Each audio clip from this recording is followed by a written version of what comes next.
Welcome to the Dr. Maria Show. You all remember back in 2020, especially, that we noticed the censorship by our own government. I think many of us wanted to think, oh, it's a one-off, it's not a coordinated effort. And through time, we learned it was a coordinated effort. And we learned that Mark Zuckerberg at the time listened to the government and censored real doctors, real scientists, real information about COVID-19. Shame on him. He claims he was pressured because it was the United States government. Now, the same government but different administration believes that Mark Zuckerberg is performing a monopoly. What is a monopoly? It's an antitrust mega organization. Basically, they're claiming that Mark Zuckerberg was a buy or bury, I try to watch my New England accent, bury his competitors. For instance, he testified in this recent antitrust case that he bought Instagram solely for the camera. Not because he wanted to bury his competition. He wanted to be bigger than X.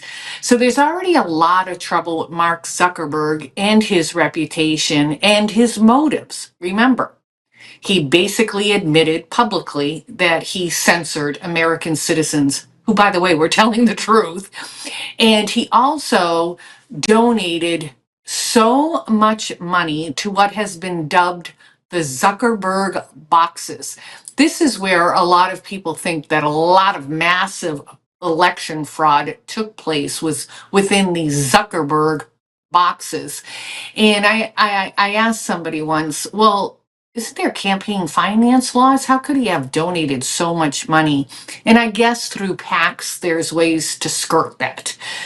But back to the antitrust case. So it's really quite interesting to me because not taking any sides, but just looking at things logically, we have a lot of competition now. At one point, I could have really gotten behind antitrust against Zuckerberg because there wasn't a lot of competition. Now there is. There's TikTok and X and other things. But we'll see where the government takes this. But it's not just that he was buying up his competition, trying to bury them. It's the fact that when he wanted to go into the Chinese market, he knew, according to a 2024 whistleblower, that the Chinese was going to have access to your and mine information. Just let's listen to the whistleblower, Sarah Wynne Williams. Senator Blumenthal, if you're ready, I'll turn it over to you. Thanks very much, Mr. Chairman. In order to operate in China, the Communist Party requires American companies to register with authorities and host servers inside the country. And I think it's pretty well known that Chinese law requires that security services are allowed access to any data hosted within the country. Did any of Facebook's security team or its engineers raise concerns to management about Americans' private information being exposed to Chinese spying? Yes, Senator, they did. And how did they do that?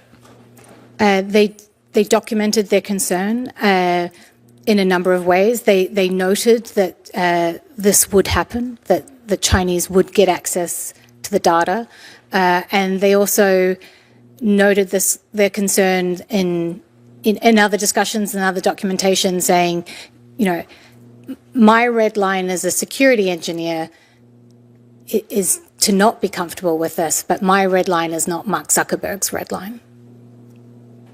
Maybe you can explain what you mean by that. The engineer was saying that they were not comfortable with the way the China project was structured that would allow the Chinese Communist Party to potentially access American citizens' data. But in saying that, they noted that, that's a red line for me as a security engineer. that's not Mark Zuckerberg's red line. Did you sense he had any red line? I did not. If he did, you don't know what it was. I don't. Thank God for whistleblowers, because we've seen such corruption in censorship within big tech and the White House, especially again during the Biden administration. And if they all kept their mouth shut, we would never know. I often said the time between President Trump got elected until he got into office, the shredders were working overtime. So I'm very, very impressed with whistleblowers, because nowadays, if you do the right thing, it seems like the radical left is going to try to destroy your life. And I have another whistleblower on my show today, Zach Voorhees. Zach worked for Google for 8.5 years, and he developed Google Earth and other high profile engineering type technology, something way beyond my pay grade. But I'm glad to have you here today, Zach.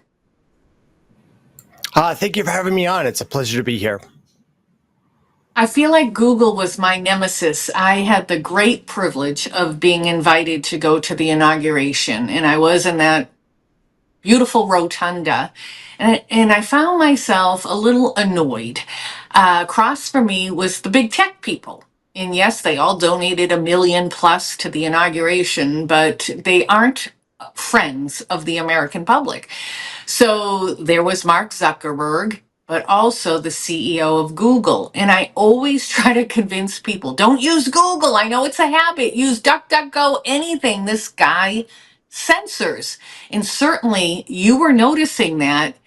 What brought that to your attention, that your own company you were working for was censoring?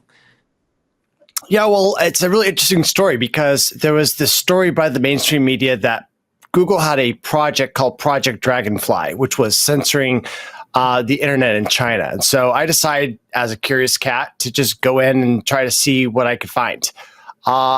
Turns out that Project Dragonfly, as far as I know, was a ghost program. It never really existed in the first place. But what I did find was machine learning fairness, which is what, the left is going to call their totalitarian censorship engine. They're going to call it something that's fair, so that if you're going against it, well, then you're a bigot or something like that.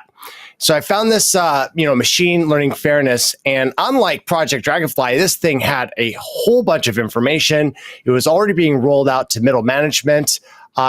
The ethicists that were behind this thing were laying out a 4-step program in order to program the American people, such that the first step is that we as users generate data, and then their AI will aggregate that information, rank it, pick the winners, pick the losers, put the winners up front, and then they'll convince the rest of us to move gradually to the left. And this cycle repeats. And so seeing this program, I realized that this was essentially the end to a democratic system, to support a great republic. And I felt that it was my duty as an American to uphold the Constitution, that I had to let the people know.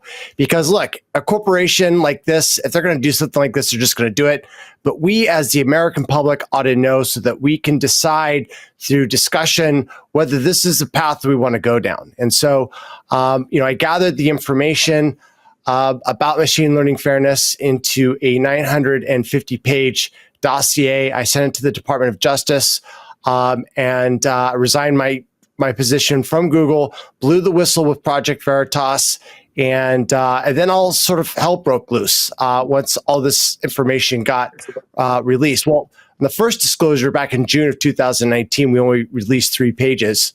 But then Google came after me with a law firm, and I sort of escalated until a standoff with 4 different law enforcement agencies at my house. When they came in through the door, they let themselves in. You call it a raid. They were joined by the bomb squad, the FBI, the sheriff's department, and SFPD. I'm pretty an agreeable person in some respects, so I was able to sort of diffuse the situation. I gave myself up at gunpoint, and then was able to clear the air that look, they're coming after me because I'm a whistleblower, and I had proof of it. I had taken a picture of the Department of Justice letter that I had sent to them. I showed it to the police, and then they were like, "Okay, yeah, this is a political job that we're being called to." So really, I was one of the first artificial intelligence whistleblowers warning the American public that they've got something really bad cooking with this AI, and if we don't pay attention and do something, we're basically going to lose the whole republic to, artificial bots on the internet, on social media, ranking the information that we have access to, and putting us into a fake world, sort of like the Matrix. And I really wanted to break us out of that so that we could live in, the real world. And ever since then, it seems that every single day, the leaks that I did become more relevant, because now, look at it, it's 2025. We're facing artificial intelligence in pretty much every corner of the internet. And we got to ask ourselves, is everything on the internet fake? And my answer is it soon will be, right? Because the cost to spin up a ultra intelligent, hyper intelligent bot that knows all of the English and all the different languages of the world is falling every single day. Like, it's fallen by a factor of 2,000 in the last 2.5 years.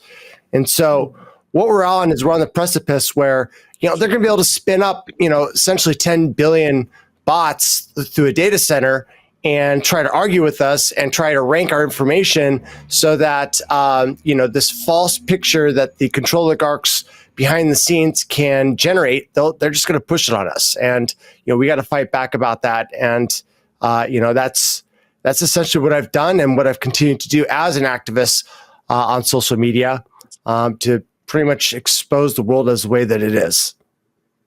Zach, I have about 1 million questions for you running right at me, because you're saying everything that I think many of us have been feeling but couldn't prove it the way you could prove it. And here you did the right thing by bringing it to the Justice Department, who then in turn targeted you for doing the right thing. Do you think that your taking this risk has led to any changes? I feel that it's crippled Google a lot. There's a couple things. One is I wanted to stop them, but if that failed, what I wanted to make them be is so absolutely paranoid that they were going to lock down their systems like the CIA, so that work was going to be really hard to be done. Like, one of the things that Eric Schmidt did when he was CEO of Google is that he decided that he was going to make the company open, right? Because their policy at the time was don't be evil. And so he's like, well, if we're not doing anything evil, then we're going to take advantage of the openness because we got nothing to leak, right? And so if everything's open and every engineer has access to every other system, then essentially, we can get performance benefits from that. Unfortunately, when Google started to transition into, a totalitarian, corporate behemoth, they were in that transition where they still had the openness, but now they were evil. And so as a full-time engineer, I was able to just essentially just open up the documents and start reading it and going from one to the other and just going down the rabbit holes of, the company. And so what was the original question? Well, just that, do you feel like the risks that you took, did they lead to any change or any significant change? Right. So, Google got crippled because they got operationally inefficient, right? And now everything's locked down. I've heard from other people that still work at the company that it sucks there. Like, it's really locked down. There's on the, a need to know basis. And that's the thing, one of the magic spells that they play at the company is that if they sort of normalize everything, then they can sort of be evil, and they can, it's a propaganda technique. Like, hey, we're so sure that what we're doing with machine learning fairness is not wrong at all, that we're going to casually mention it, more and more frequently until it gets rolled out to the entire company. And by, giving them this, big 1-2, right? We had a disclosure in June, and then we had disclosure in August. We released all 950 pages. That really crippled the company.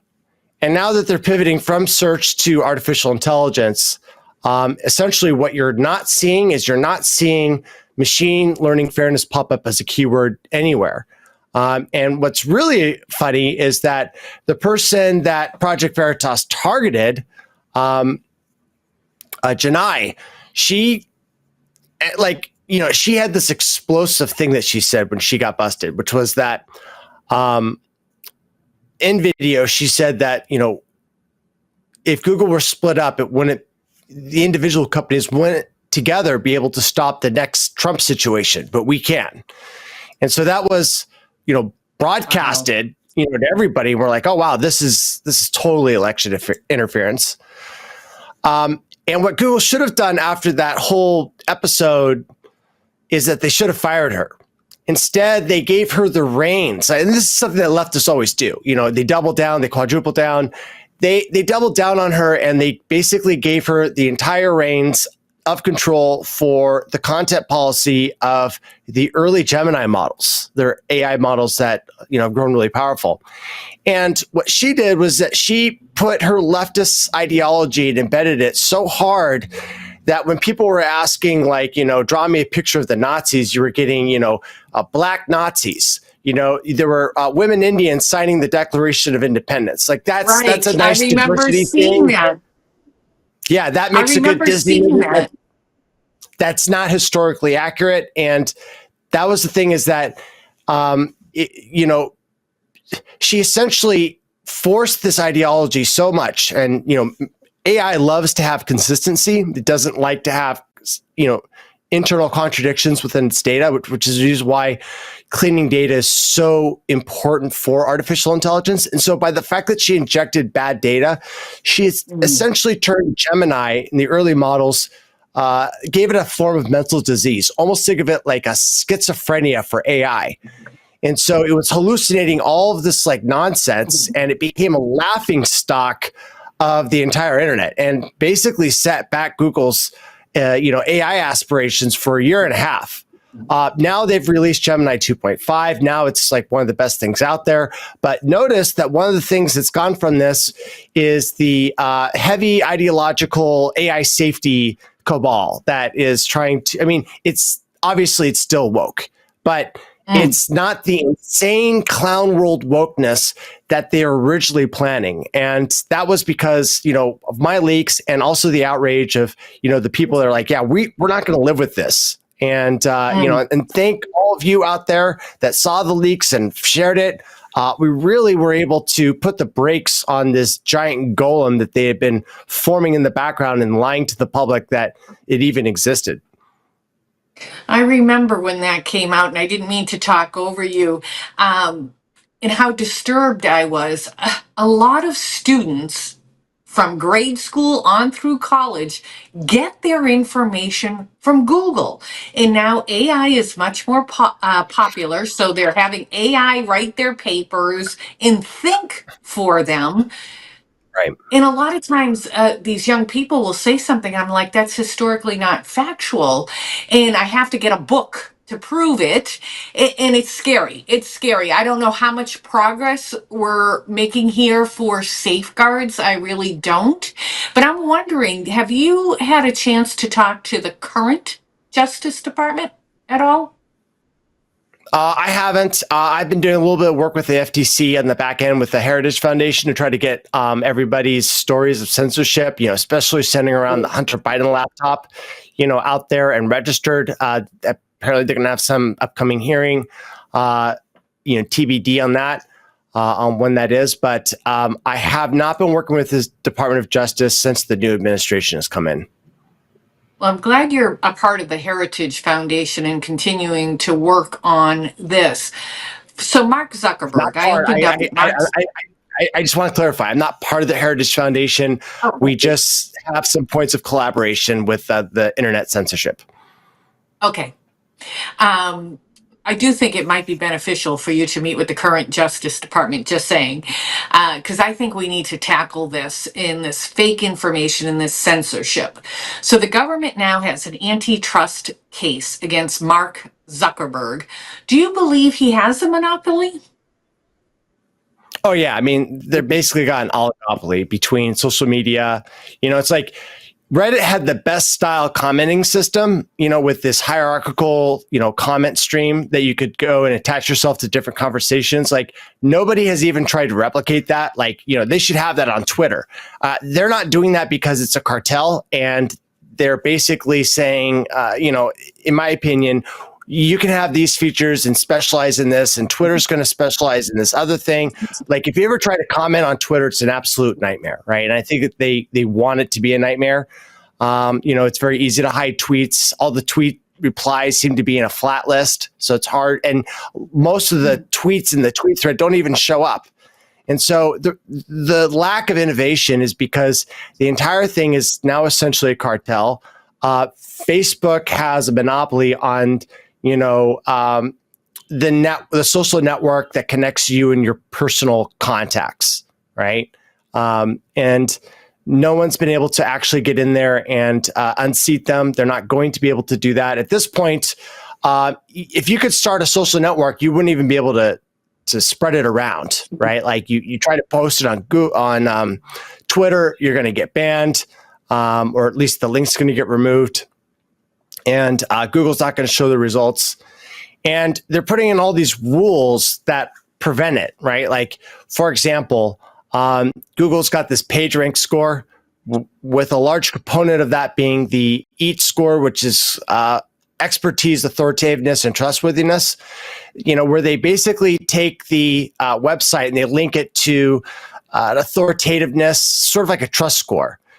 And the problem is that if the, Mockingbird Media comes out and says, oh, so-and-so is a bad person, like the founder or the website, those mainstream media articles get put as inputs into the page rank for any individual page on the internet. And so, you got the New York Times, like if you ever got a big social media network that was in the dissident space, you get the New York Times or Wired magazine writing a hit piece on it. And then all of a sudden what you're going to find is that Google's no longer going to rank you on the internet. That's essentially what we are. So, does Facebook have a monopoly? Absolutely. Like they were banning people from, that were Republican, that were conservative, that supported Trump. Well, I know They that got rid of the about president. censorship. Zach, I know that about censorship. They absolutely were censoring. Google was censoring at one time. X was so I know about the censoring, but an actual monopoly where you own all or most of the business in that space and you go up and buy up these smaller ones so you don't have competition, you run the risk of violating antitrust. I feel like nowadays there's a little bit more competition, but maybe I'm wrong because I'm not the biggest knowledgeable person in this space. So Meta has Facebook and Instagram. Is that correct? Yes. So, but out there is also TikTok and Twitch. I don't know if that's the one, but there's other things. So I just struggle with, I see at one time it could have been considered a monopoly, but I don't know. So I don't know if there's enough competition. Yeah. Let me answer that. Okay. So like I said, like it's a cartel at this point with social media. And so, yes, Facebook does have a monopoly in the personal contact social media, right? It's like the blend between, includes your family, your colleagues, your friends, ex-lovers, current lovers, whatever, right? That's you're not going to use Instagram to connect professionally. You actually would use Facebook to connect professionally. And so it's a monopoly in its niche space on the social internet, and no one seems to be wanting to dethrone it. So absolutely, it's a monopoly. It shouldn't be a monopoly. Somebody should be challenging them, but they just don't. Well, they are now. There's an antitrust case against them. He's now in court. So we'll see what the government, how the antitrust case will go, and whether usually what happens in these antitrust cases, and we haven't seen a lot of them, except, in our most recent decades was Microsoft. The government did make them break that up. So if they find that Zuckerberg is violating antitrust laws, then they will probably has to pay a fine and then sell off some pieces of it, which I think competition is always good, especially when we've seen these tech giants violate our trust. So we need some competition that offers truth to the best of our ability and historical facts, and let it fall as, if you offend somebody, you offend somebody. Like even our slavery history, we know darn well it was the Southern Democrats who fought to keep it. We can't ignore that. It's history. So we'll see where this antitrust case goes. My last question for you, Zach, is about AI. I guess I should frame this more as a question. Can you, because you're the expert, I'm not, can you program AI any way you want? Is it garbage in, garbage out? AI is a reflection of the data that you input into it. And so what's happening right now is, if you have a data lake, like a large amount of data, right? Something the size of, Lake Michigan, to put a metaphor. The problem with that data lake is it's got a lot of, information that the deep state doesn't want to get out to the people. And so what they actually have to do is that they actually have to create an artificial intelligence in order to censor the information so that they can create the next artificial intelligence in sort of a bootstrapping operation.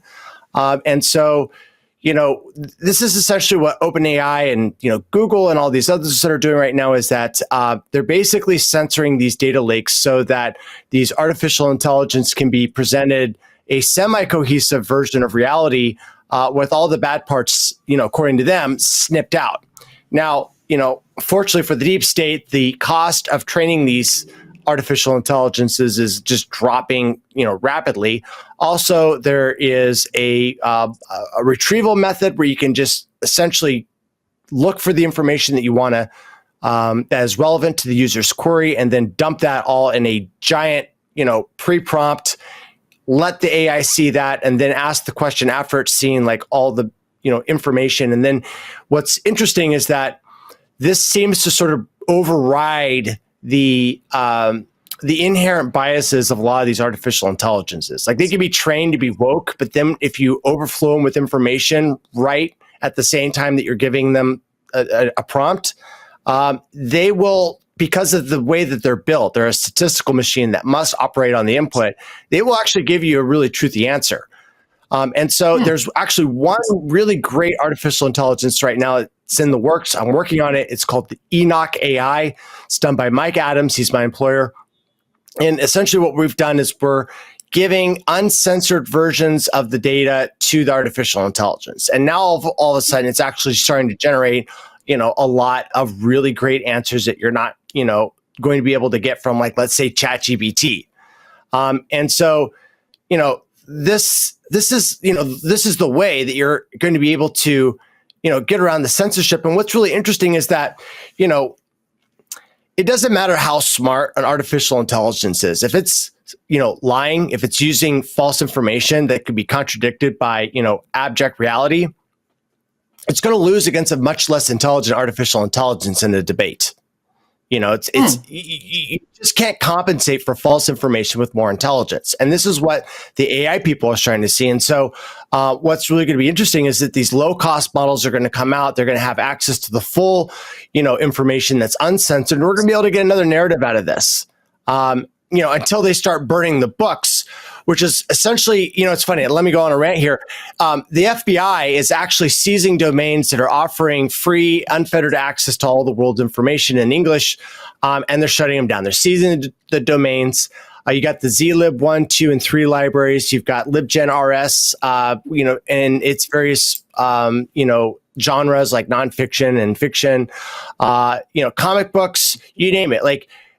People have gone out and scanned all the different books and all the different science articles, and essentially we have the entire internet archived in a collection of PDFs, and those are being used to train, AI right now. And the problem is that we're going to have to wrap this up, Sam. Okay. But anyways, we're trying to burn our data.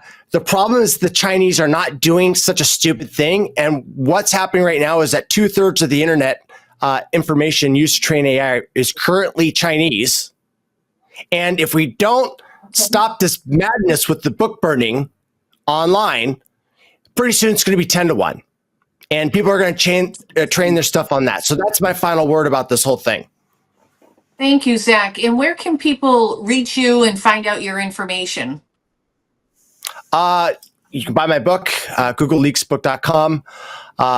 You can also follow me on Twitter, actually xnow.com/perpetualmaniac. That was my gaming tag.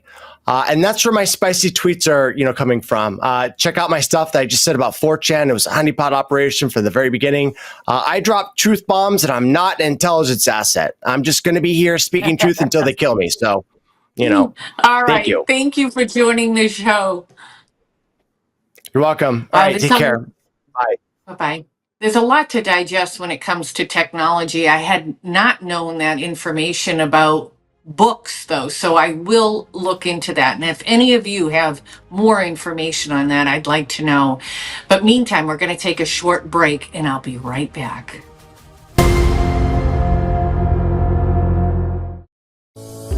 Are you looking for monthly income without the risk of stocks? Here's something you won't hear on CNBC. There's actually a unique way to collect royalties directly from America's most productive oil fields. No exploring, drilling, or operational headaches. You simply collect checks month after month. The best part? You can get started with just $25 through any brokerage account. The Oxford Club's chief income strategist, Mark Lichtenfeld, breaks down what he believes is the #1 oil royalty play for 2025. Visit mariaoilboom.com now to learn more. That's right, mariaoilboom.com. Stop buying oil stocks and start collecting oil royalty checks instead. If you want to feel and look your best, you need to check out Pure Health Research. They have 45 premium health supplements that are designed to help you with everyday health goals. Whether it's boosting your energy or trimming belly fat, supporting healthy blood sugar, pumping your testosterone up, or even reducing swelling in your legs, Pure Health Research Supplement Store has you covered. Each formula is crafted with natural non-GMO ingredients, backed by clinical research and manufactured right here in the USA. And here's the best part. Pure Health Research is offering you an exclusive 35% discount. Just go to purehealthresearch.com and use promo code Lindell at checkout. With their 365-day money-back guarantee, there's nothing to lose. So head over to purehealthresearch.com now, explore their 45 amazing supplements, and save 35% before this deal ends with promo code Lindell. Let me ask you, do you ever think about what's in energy drinks? Well, it's time we did. Introducing Rev 7, a premium energy drink that's actually good for you. And it tastes great and gives you energy all day. Plus, it has no sugar or caffeine, so you won't experience those jitters and crashes that we've all been through with the other energy drinks. And what makes Rev 7 so special is that it's powered with Cognizant, a premium nootropic that helps fuel your mind, and Go BHB, which is a primary ketone in your body that provides the most efficient and cleanest fuel ever. It's a game changer when it comes to consuming less sugar and caffeine and still getting the energy we need. So go to mypillow.com or call the number on your screen. Use your promo code to save 20%. And I'm so sure you're going to love Rev 7. For a limited time, try our introductory 3-pack absolutely free.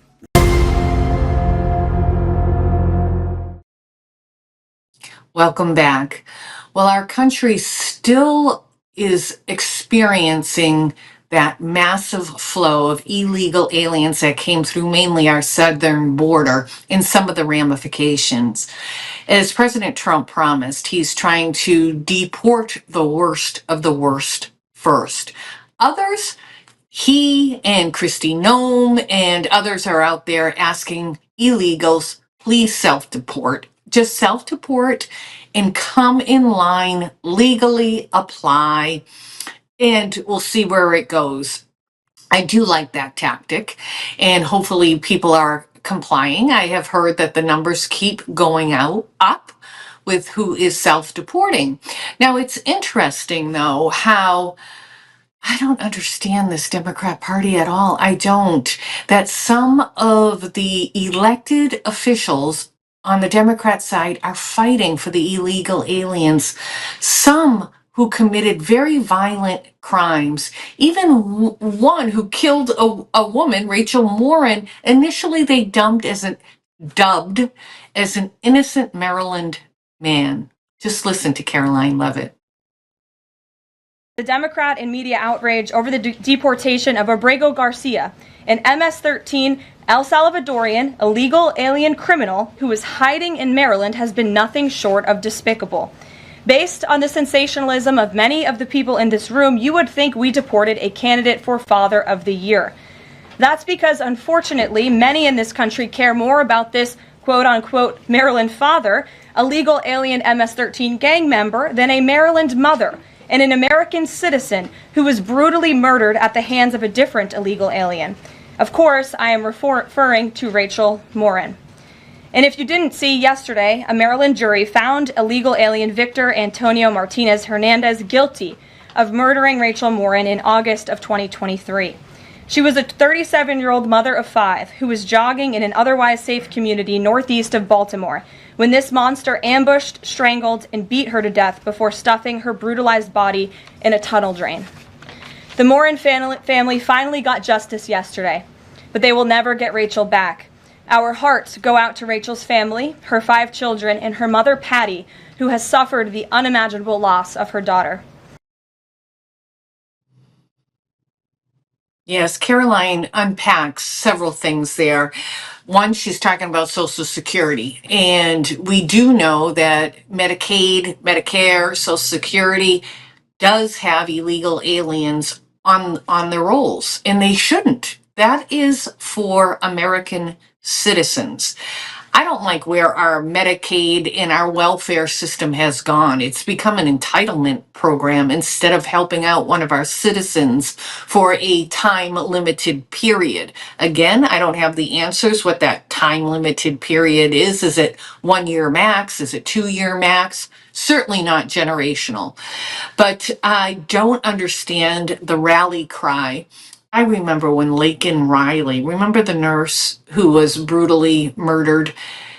They kept dubbing the man a man from Georgia. He was an illegal alien from Venezuela or wherever he was from, but certainly not Georgia, but they wanted to fool the American public.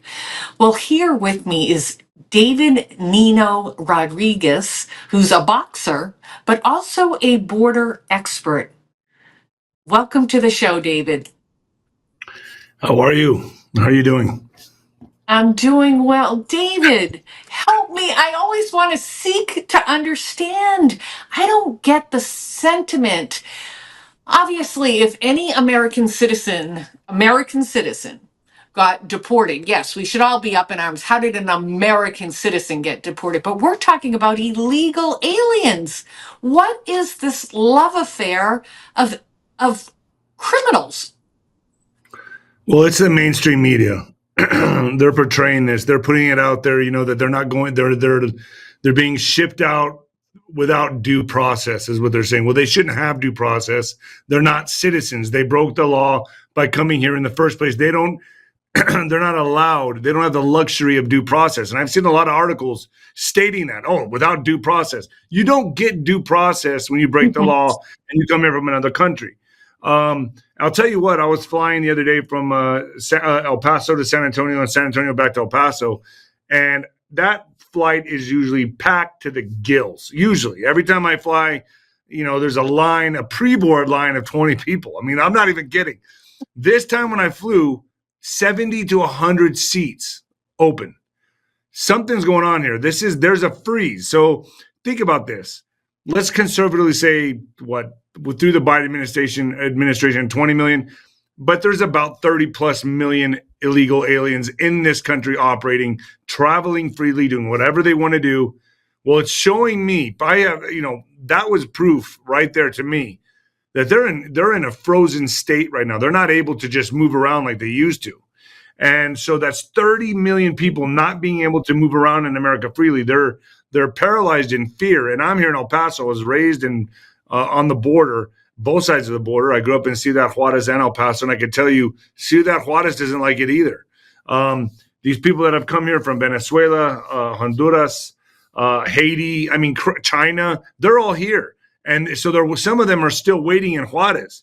They don't plan on leaving. What they think they're going to do is hack the system.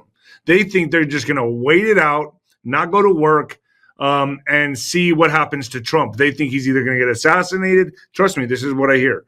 He's either going to get assassinated or he's going to lose in 2028. Another Democrat will come in and change everything.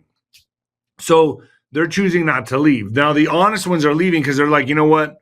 If I want to have a chance to ever come back, I'll leave and I'll just go through the process, or I'll just come back when another president, a Democrat president, comes in. That's what they think here. That's what's going on. That's the mindset. So people really need to understand that. Ask away any question. I can answer pretty much anything on the border.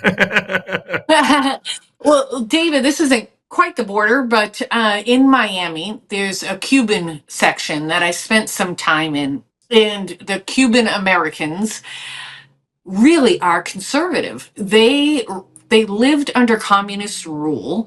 They know what it's like, and they started seeing the warning signs here in America, and they were up in arms at the border. And they're like, just because we're Hispanic too doesn't mean we condone what's going on, especially because of the Mexican cartels and the Venezuelan gangs. Certainly we saw other nefarious characters too, from China, from Saudi Arabia, from Syria. We've seen it all. But as a Hispanic, you're openly saying, follow the law, right? My family followed the law. You should be doing the same too. It's a predicament because a lot of so this is what we're dealing with. Just to let you know, a lot of people have established families here, okay, that are illegal, and they're here. They have businesses, okay. These are illegals that have been here, that came in through, before Biden, and they just had never left. So they feel like they're American. Even their kids are born here, so they're sitting here going, okay, what do we do here? I'm not going back to a country. My kids never grew up there. I don't feel like we should go back. And I can understand their thinking, but big but here, you still came here illegal. So unfortunately, tough luck. It just is what it is. You have to go back and I guess take your family with you. I don't know what to say. It's a horrible situation. David, I struggle with that scenario, David, because just because the fault of the parent, it's the children that didn't know any better, right? You follow your parents, or like the scenario you said, they were literally born in the United States of America. That one is a tough one that I grapple with. And I think this administration grapples with that scenario as well. Well, this Real ID that's coming in May, right, is gonna really separate, the weeds the weeds from the chaff, right? It's gonna be the wheat from the chaff. It's gonna be, people are just gonna have to be, they're gonna be separated. They're gonna be singled out. They're not gonna be able to move around freely. They're gonna have no choice but to go back or hide in a basement, which a lot of liberals do that. But I'm just saying, like, they're not gonna be able to move around. So I think what's gonna happen here is they're ultimately gonna have to go back, and I think we're gonna see moves by Trump, and he's just buying his time. Everything has to be done with surgical precision, strategy. I think we're going to see a lot of phases of this operation, and I call it an operation, the Trump operation. I think we're going to see Kash Patel make a major arrest probably this year. I think we're going to see military. I think an event might happen to where, this is hypothetical, that we will see military doing raids and taking illegals out, because that's the only way you're going to do mass deportations. But they're building the facilities right now. They have to build the facilities first to house these people. There's not enough facilities. I know the Army base Fort Bliss is building a massive facility on there. They're getting ready to do it. I'm watching Army military personnel and vehicles, armored vehicles, come down to the border. Now you got to think about this for a second. What do they need armored vehicles for? All you're doing is stopping Jose and his family from crossing over, right? Well, I don't know, because I don't think you need these type of vehicles, these armored vehicles. Something Well, it's a else is little weird. more than Yeah, it's a little more than Jose and his family. Like we've had the violent gangs, as you saw from MS-13, from the Tren de Aragua, but the cartels, from what I've been told by Tom Homan, they are militarized. They have Yeah. tanks. They have RPGs. They are so well equipped. And let's face it, they decided who came through our border. They charged them. But they were also very brutal to them. Like, to me, if I was in any political party in the United States and I was condoning what was happening at the border, it meant I was condoning rape of women and children, of even murder sometimes. And like, how can I call myself a human being when I know a lot of innocent people were being terrorized en route by the cartels? And I would think Mexico wants to get rid of the cartels too. I don't know. They do make a lot of money through drugs and child trafficking now. No, Go ahead, cartels Sid. run Mexico. Cartels run Yeah. Mexico. How do you think Claudia Sheinbaum got in there? She's a globalist pawn. She was, in order to install anybody in Mexico, that has to go through the cartels. The cartels control everything. If you just go, which I go all the time on my Instagram, and I'll go up to the wall right there and I'll show the gaps, and I'll even show people, here's Mexico, here's America. And I've talked to the cartel federales. I've bumped fists with them. I've talked to them, que dices, carnal. I've talked to them. I speak to them. What do you think? How do you think everything's playing out? What do you see? They're putting basically the bank robbers are guarding the bank. The cartels are guarding the cartel. So Claudia Sheinbaum's in a very precarious situation right now on what is she going to do. She's having to cooperate with Trump and cooperate with the cartels. It's going to be interesting to see how this plays out. Now, that being said, I'm still in very much shock that, right now there's a lot of violence erupting in different parts of Mexico that I'm hearing. I'll be very surprised if this doesn't bleed over into America. And that's why I believe the military with the weapons and weaponry that they have on the border is there, because cartel warfare is real, and I'm surprised it hasn't hit here yet. So what's going to push their hand? I don't know. We got to be, I think I would just, I'd like to say there probably should be a travel advisory traveling to Mexico, Americans traveling to Mexico, going to these spots like Tulum or Cancun. Because we're in a hot situation. It's unpredictable. It's uncharted waters. So anything's a go. And I would just be very careful if you have kids traveling or, summer vacation, whatever. I would just say, maybe I should sit this one out. So that's my thoughts on that. David, your observations of the airport were very fascinating because I travel a lot too. And I remember that I saw in several airports different lines. So if you had an ID here, which everybody's supposed to have an ID at the airport. Yeah, could you have forgotten it? You go through an extra screening, okay. But it's norm that you have an ID. But literally, when I saw the signs forming for people with no ID, I started asking people, asking the TSA, asking everybody else. Well, that's so the illegals can travel. They don't need an ID. And I thought, how crazy is this? Our world has gone upside down. Like, the Biden administration has let so much bad actors into our country. Like I said, I'm really, really worried. Not as much about the Chinese spies, even though what they do spying on us is really bad. I worry about the people who in their fabric hate us. Like, nothing's going to convince them that anything in America is good. And they're going to have these Islamic cells and they're going to have a coordinated attack. But back Yeah, to the that's other what thing you were saying. Yeah, that's a big fear. So today, Secretary of the Interior Doug Burgum signed. He can't do an executive order, but signed a decree, basically giving federal land, a whole bunch of federal land, to the U.S. military is along a this in New section. Mexico? Yes.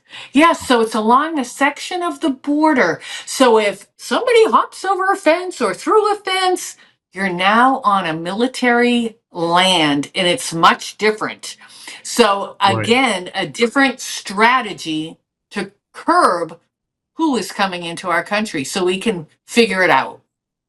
Well, they are a terrorist organization, the cartels. So the people smuggling them are considered cartels. The politicians, the judges, all these people that are dragging their feet, you're aiding and abetting terrorists. So I would really think twice about what you're doing. Also, people need to realize as well that we are in a shadow war with China. Remember, they did two mass weapons of mass destruction on America. That was COVID, and that was the stealing of the election, placing Biden in there. He was a Manchurian candidate. When people understand the war that's at hand right now, by the way, China is controlled by proxy by the deep state globalist as well. But that being said, they're using China as a proxy. We're in a shadow war with China. The tariffs are a hit back. They punched us. Now we're punching them back. Boxing terminology, and we've knocked them on their ass. So now here they are in a situation where what do they do next? Anyone's best guess. Their economy is in shambles right now, and the southern border and the northern border are a go. We've already got, I think, over 300,000 Chinese nationalists in our country, not knowing what they're doing, not knowing what they're here for. They could be drone operators. They could be anything of the sort. So knowing that, we need to be ready. And that's why I believe a lot of the military is coming down to the border is because China is a threat. And I think that right now we are in the hottest situation we have ever been with China since 2020. And everything is a go. And I don't see them coming to the table for a deal. I see this kind of going in a different direction, just my opinion. Well, your opinion is worth something, David. Now tell me, it looks like you have a podcast set up behind you. How can people listen to you? Yeah, I just follow the unconventional warfare and the deep state warfare. Everything war in the deep state. It's ninoscorner.tv or just Nino's Corner on all platforms. Nino's Corner, and on X, it's Nino Boxer. Excellent. Well, thank you for joining me today, David. You got it. Thank you so much for having me. Well, the UK Supreme Court came through for women. I've been wanting to do a little piece on the UK because it seems so crazy what's happening. Literally, you could say your opinion online, you could get arrested. And it's just they're considering Sharia law in parts of the town. It's just a UK I don't recognize. And these Scottish ladies, geez, it was way back. It's taken them many, many years to accomplish this. They wanted it safe for girls to go into a bathroom, a locker room, and not have a biological male in there changing. And that's what we're crying for in this country, too. And we have wackadoodles like the governor of Maine fighting that. But the UK Supreme Court sided with these women. I forget what they were called, something like the Scotland 8 or the 8 Scotland.